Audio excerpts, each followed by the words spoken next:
بسم اللہ الرحمن الرحیم۔ السادسۃ الممکنۃ العامہ، قضایا موجہہ بسیطہ میں چھٹی قسم ہے ممکنہ عامہ۔ وہی التی حکم فیہا بسلب الضرورۃ المطلقہ، یہ وہ قضیہ ہے جس میں حکم کے جانب مخالف سے ضرورت مطلقہ کے سلب کا حکم لگایا گیا، یعنی جانب مخالف ضروری نہ ہو، لہذا اگر وہ قضیہ موجبہ ہوگا تو جانب سلب ضروری نہ ہوگا، اور اگر وہ قضیہ سالبہ ہوگا تو جانب ایجاب جو اس کا مخالف ہے وہ ضروری نہ ہوگا۔ تو اس میں حکم کے جانب مخالف سے ضرورت کا سلب ہوتا ہے۔ وہی التی حکم فیہا، یہ وہ قضیہ ہے جس میں حکم کے جانب مخالف سے ضرورت مطلقہ کے سلب کا حکم لگایا گیا۔ فَإِنْ كَانَ الْحُكْمُ فِي الْقَضْيَةِ بِالْإِيجَابِ، تو اگر قضیہ میں ایجاب کا حکم ہو، کانا مفہوم الامکان سلب ضرورت السلب، تو امکان کا مفہوم ہوگا سلب سے ضرورت کا سلب، یعنی جانب سلب وہاں پر ضروری نہ ہوگا، لأن الجانب المخالف للایجاب والسلب، اس لیے کہ ایجاب کا جانب مخالف سلب ہے۔ وَإِنْ كَانَ الْحُكْمُ فِي الْقَضْيَةِ بِالسَّلْبِ، اور اگر اس قضیہ میں سلب کا حکم ہو، کانا مفہومہ سلب ضرورت الایجاب، تو اس کا مفہوم ہوگا ضرورت ایجاب کا سلب، یعنی چونکہ اس کا مخالف پہلو ایجاب ہے تو اس سے ضرورت کا سلب ہوگا، یعنی ایجاب ضروری نہ ہوگا۔ فَإِنَّهُ هُوَ الْجَانِبُ الْمُخَالِفُ لِلسَّلْبِ، اس لیے کہ وہی سلب کا جانب مخالف۔ فَإِذَا قُلْنَا، تو جب ہم کہیں كُلُّ نَارٍ حَارَّةٌ بِالْإِمْكَانِ الْعَامِ، کانا معنی، تو اس کا معنی ہوگا کہ آگ سے سلب حرارت ضروری نہیں۔ وَإِذَا قُلْنَا، اور جب ہم کہیں لا شیء من الحار ببارد بالامکان العام، کہ کوئی بھی حار بارد نہیں امکان عام کے طور پر، تو یہاں سالبہ کا حکم ہے تو اس کا مخالف پہلو ایجاب ہے، یعنی ایجاب ضروری نہیں۔ فمانا، اس لیے اس کا معنی ہے کہ برودت کا ایجاب حار کے لیے ضروری نہیں۔ تو ممکنہ عامہ میں یہی ہوتا ہے کہ یہ دیکھا جاتا ہے کہ قضیہ میں جو حکم مذکور ہوتا ہے، ایجابی ہو یا سلبی ہو، اس کا جانب مخالف ضروری نہیں ہوتا۔ اب اس کا نام ممکنہ کیوں رکھا گیا؟ تو نام رکھنے کی وجہ ظاہر ہے کہ معنی امکان پر یہ مشتمل ہے، اس لیے ممکنہ نام پڑ گیا، اور عامہ نام اس لیے پڑ گیا کہ ممکنہ خاصہ سے یہ عام۔ وَإِنَّمَا سُمِّيَتْ مُمْكِنَةً لِاحْتِوَائِهَا عَلَى مَعْنَى الْإِمْكَانِ، اور اس کا نام ممکنہ اس لیے رکھا گیا کہ یہ معنی امکان پر مشتمل ہے۔ وعامہ، اور عامہ نام اس وجہ سے رکھا گیا لأنها عام من الممکنۃ الخاصہ، اس لیے کہ ممکنہ خاصہ سے یہ عام ہے۔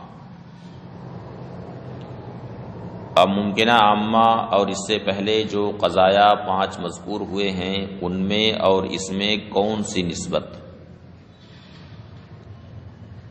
تو اس کو بیان کرتے ہیں کہ ممکنہ عامہ مطلقہ عامہ سے عام مطلق، یعنی ممکنہ عامہ اور مطلقہ عامہ کے درمیان عموم خصوص مطلق کی نسبت، جہاں مطلقہ عامہ صادق آئے گا وہاں ممکنہ عامہ ضرور صادق آئے گا، اس لیے کہ مطلقہ عامہ میں ذات موضوع کے لیے محمول کا حکم ایجاباً یا سلباً بالفعل ہوتا ہے۔ کیسے ہوتا ہے؟ بالفعل۔ اور ظاہر ہے کہ جب وہ حکم بالفعل ہوگا، مثلا ایجاب کا حکم بالفعل ہوا، تو کم از کم اتنا ضرور ہوگا کہ وہ ممکن ہوگا اور اس کا مخالف پہلو یعنی سلب ضروری نہ ہوگا، اور جب سلب کا حکم بالفعل ہوگا تو کم از کم اتنا ضرور ہوگا کہ ممکن ضرور ہوگا اور اس کا مخالف پہلو یعنی ایجاب وہ ضروری نہ ہوگا۔ اس لیے جہاں جہاں مطلقہ عامہ صادق آئے گا وہاں ممکنہ عامہ ضرور صادق آئے گا۔ لِأَنَّهَا عَامٌ من الممکنۃ الخاصہ وہی عام من المطلقۃ العامہ، اور یہ یعنی ممکنہ عامہ مطلقہ عامہ سے عام ہے۔ لِأَنَّهُ مَتَى صَدَقَ الْإِيجَابُ بِالْفِعْلِ، اس لیے کہ جب بالفعل ایجاب صادق آئے گا، فلا اقل من اللہ یکون السلب ضروریًا، تو کم از کم اتنا ضرور ہوگا کہ وہ سلب ضروری نہ ہوگا۔ وہ سلب و ضرورتی سلب اور سلب کی ضرورت کا سلب، یعنی سلب سے ضرورت کی نفی کا معنی ہے ایجاب کا ممکن ہونا، یعنی سلب جب ضروری نہ ہوگا تو ایجاب ممکن ہوگا۔ فَمَتَى صَدَقَ الْإِيجَابُ بِالْفِعْلِ صَدَقَ الْإِيجَابُ بِالْإِمْكَانِ، تو جب ایجاب بالفعل صادق آئے گا تو ایجاب بالامکان ضرور صادق آئے گا۔ ولا ینعکس، اور اس کا برعکس نہیں، اس لیے کہ ایجاب اگر ممکن ہے تو ہر ممکن کا واقع ہونا کوئی ضروری نہیں۔ تو ایجاب اگر ممکن ہے تو اس سے یہ لازم نہیں آتا کہ اس کا وقوع بھی ہو۔ بہت سارے ممکنات ہیں کہ وہ کبھی واقع ہی نہیں ہوتے ہیں، اور مطلقہ عامہ کے لیے کم از کم وقوع ضروری ہے کہ تینوں زمانوں میں سے کسی زمانے میں وقوع ہو۔ تو چونکہ اس کے لیے وقوع ضروری ہے، اور یہاں کتنے ممکن ایسے ہیں جو واقع نہیں ہوتے ہیں، اس لیے ایسا ہو سکتا ہے کہ ممکنہ عامہ کہیں صادق آئے اور مطلقہ عامہ وہاں پر صادق نہ آئے۔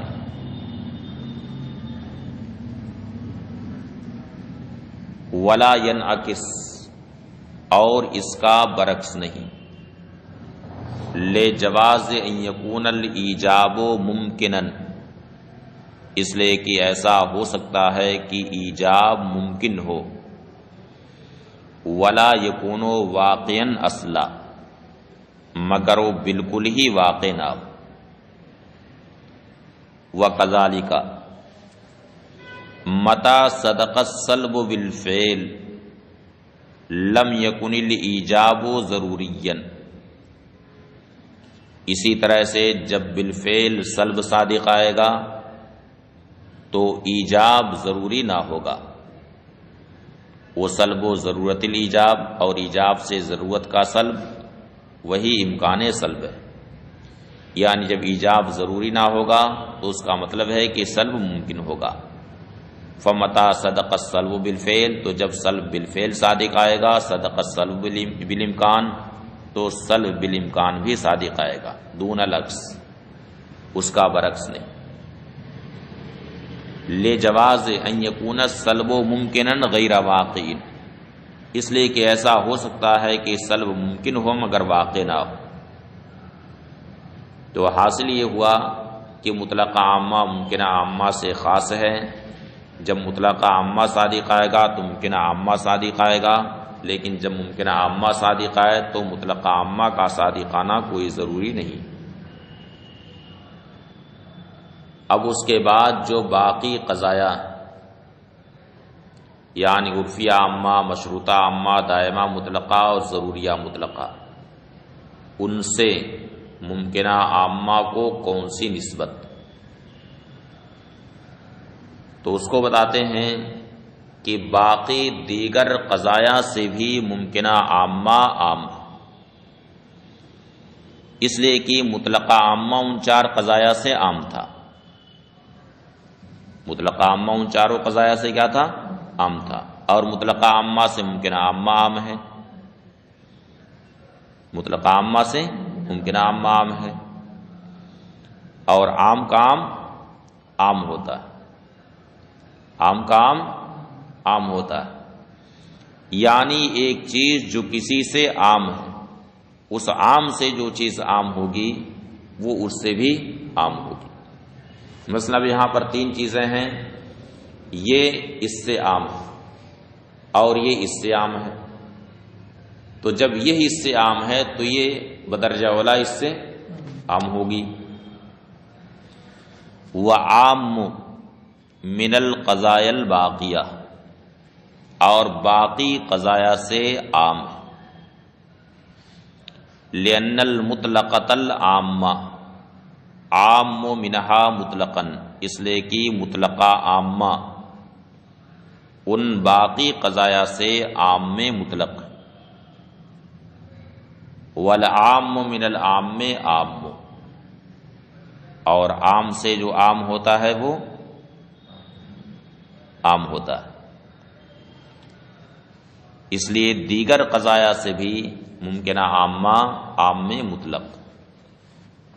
یہ تھی بسائط کی بحث، یعنی وہ موجہات جو بسائط سے ان کی یہ بحث تھی۔ اب آگے مرکبات کی بحث، تو کہتے ہیں وَأَمَّا الْمُرَكَّبَاتُ فَسَبْعٌ، مرکبات 7، 6 بسائط تھے اور 7 مرکبات۔ الاولی المشروطۃ الخاصہ، پہلی قسم ہے مشروطہ خاصہ۔ مشروطہ خاصہ وہی المشروطۃ العامہ مع قید لا دوام بحسب الذات۔ مشروطہ عامہ، یہ مشروطہ خاصہ وہ مشروطہ عامہ ہی ہے، مگر یہ وہ مشروطہ عامہ ہے جس میں لا دوام ذاتی کی قید لگی ہوئی، جس میں لا دوام بحسب الذات یعنی لا دوام ذاتی کی قید لگی ہوئی۔ اور یہ ہمیشہ ذہن میں رکھنا چاہیے کہ لا دوام بحسب الذات سے مطلقہ عامہ کی طرف اشارہ ہوتا ہے۔ لا دوام ذاتی سے اشارہ کدھر ہوتا ہے؟ مطلقہ عامہ کی طرف، اور لا ضرورت ذاتی سے ممکنہ عامہ کی طرف اشارہ ہوتا ہے۔ یہ دونوں باتیں ذہن میں رکھیے، لا دوام ذاتی سے مطلقہ عامہ کی طرف اشارہ ہوگا، اور لا ضرورت ذاتی سے ممکنہ عامہ کی طرف اشارہ ہوگا۔ اس لیے مشروطہ خاصہ یہ 2 قضیہ سے مرکب ہوگا، مشروطہ عامہ سے اور مطلقہ عامہ سے۔ کس سے کس سے؟ مشروطہ عامہ سے اور مطلقہ عامہ سے۔ اب یہ ہے کہ مشروطہ عامہ اگر موجبہ ہوگا تو پھر مطلقہ عامہ سالبہ ہو جائے گا، اور اگر مشروطہ عامہ سالبہ ہوگا تو مطلقہ عامہ موجبہ ہو جائے گا۔ وَهِيَ إِنْ كَانَتْ مُوجِبَةً، تو تاری مشروطہ خاصہ کی کیا ہوئی؟ وَهِيَ الْمَشْرُوطَةُ الْعَامَّةُ مع قید لا دوام بحسب الذات، یہ وہ مشروطہ عامہ ہے جس میں لا دوام بحسب الذات کی قید لگی ہوئی ہو۔ وَهِيَ إِنْ كَانَتْ مُوجِبَةً، اور یہ اگر موجبہ ہو، کا قولنا، جیسے کہ ہمارا قول بالضرورت کل کاتب متحرک الاصابع ما دام کاتبا لا دائما. تو بالضرورت کل کاتب متحرک الاصابع ما دام کاتبا اتنا تو مشروط عامہ ہے، اور لا دائما سے اشارہ ہے مطلق عامہ کی طرف. تو دو قضیہ اس میں ہوا، پہلا قضیہ ہے مشروط عامہ اور دوسرا قضیہ ہے مطلق عامہ. اس لیے کہتے ہیں فترکیبها من موجبۃ مشروطۃ عامہ وصالبۃ مطلقۃ العامہ وصالبۃ مطلقۃ العامہ. تو اس کی ترکیب موجبہ مشروطہ عامہ اور صالبہ مطلقہ عامہ سے. وَإِنْ كَانَتْ صَالِبَةً، اور اگر مشروطہ خاصہ صالبہ کا قولنا جیسے کہ ہمارا قول بالضرورت لا شیء من الکاتب بساکن الاصابع ما دام کاتبا لا دائما. تو ما دام کاتبا تک اتنا تو مشروطہ عامہ جو صالبہ ہے، اور لا دائما سے مطلق عامہ موجبہ کی طرف اشارہ ہے.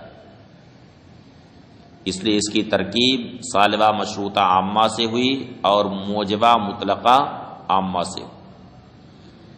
یعنی لا دائمن سے جس مطلق عامہ کی طرف اشارہ ہوگا تو یہ دیکھا جائے گا کہ اس سے پہلے جو قضیہ مذکور ہے وہ موجبہ ہے یا صالبہ. اگر موجبہ ہے تو لا دائمن سے مطلق عامہ صالبہ کی طرف اشارہ ہو جائے گا، اور اگر اس سے پہلے صالبہ ہے تو لا دائمن سے مطلق عامہ مطلق عامہ موجبہ کی طرف اشارہ ہوگا. یہ متن کی عبارت تھی. اقول من المرکبات المشروطۃ الخاصہ، شارح کہتے ہیں کہ مرکبات میں سے مشروطہ خاصہ وہی المشروطۃ العامہ مع قید لا دوام بحسب الذات. یہ ہے وہ مشروطہ عامہ جس میں لا دوام بحسب الذات کی قید لگی ہوئی ہو. وَإِنَّمَا قَيَّدَ اللا دوام بحسب الذات، اور لا دوام کو حسب الذات کی قید سے مقید کیا، یعنی لا دوام بحسب الذات کہا اور لا دوام بحسب الوصف نہیں کہا. اس کی کیا وجہ ہے؟ تو شارح اس کی وجہ بیان کرتے ہیں. کہتے ہیں کہ لا دوام کو ذات کی قید سے مقید کیا، یعنی لا دوام ذاتی کہا. لأن المشروطۃ العامہ ہی الضرورۃ بحسب الوصف، اس لیے کہ مشروطہ عامہ میں ضرورت کا حکم بحسب الوصف ہوتا ہے، یعنی وصف عنوانی کے اعتبار سے ہوتا ہے. اور وصف عنوانی کے اعتبار سے جب حکم ضرورت ہوگا تو وصف عنوانی کے اعتبار سے دوام بھی ہوگا. اب جب وصف عنوانی کے اعتبار سے دوام ہو گیا تو اب وصف عنوانی کے اعتبار سے لا دوام سے اسے مقید نہیں کیا جا سکتا، ورنہ پھر اجتماع نقیضین لازم آئے گا. اس لیے یہاں پر قید لا دوام بحسب الذات کی لگی ہوئی. لأن المشروطۃ العامہ ہی الضرورۃ بحسب الوصف، اس لیے کہ مشروطہ عامہ ضرورت بحسب الوصف کو کہتے ہیں، اور ضرورت بحسب الوصف یہ دوام بحسب الوصف ہے. والدوام بحسب الوصف یمتنع ان یقید باللا دوام بحسب الوصف، اور دوام بحسب الوصف محال ہے کہ اسے لا دوام بحسب الوصف سے مقید کیا جائے، ورنہ پھر اجتماع نقیضین لازم آئے گا. فَإِن قُيِّدَ تَقْيِيدًا صَحِيحًا، لہذا اگر صحیح طریقے سے اس میں تقیید کی جائے، فلا بد من ان یقید بلا دوام بحسب الذات، یعنی اگر صحیح طریقے سے اسے مقید کرنا ہے تو لا دوام بحسب الذات ہی کی قید اس میں لگ سکتی ہے، لا دوام بحسب الوصف کی قید نہیں لگ سکتی، ورنہ اجتماع نقیضین لازم آئے گا. یہی وجہ ہے کہ اسے لا دوام ذاتی سے مقید کیا گیا ہے. حتی یکون النسبۃ فیہا ضروریۃ او دائمۃ فی جمیع اوقات وصف الموضوع لا دائمۃ فی بعض اوقات ذات الموضوع. لہذا اگر صحیح طریقے سے اسے مقید کرنا ہے تو لادوام بحسب ذات ہی سے مقید کیا جائے گا، یہاں تک کہ اس میں نسبت وصف موضوع کے سارے اوقات میں ضروریہ ہوگی یا دائمہ ہوگی، مگر ذات موضوع کے بعض اوقات میں وہ نسبت دائمہ نہیں ہوگی بلکہ کبھی ہوگی کبھی نہیں ہوگی، جس سے مطلقہ عامہ کی طرف اشارہ ہوگا. وہی اب یہاں سے تعریف شروع کرتے ہیں مشروطہ خاصہ کی. اب اتنی باتیں یاد رکھیے.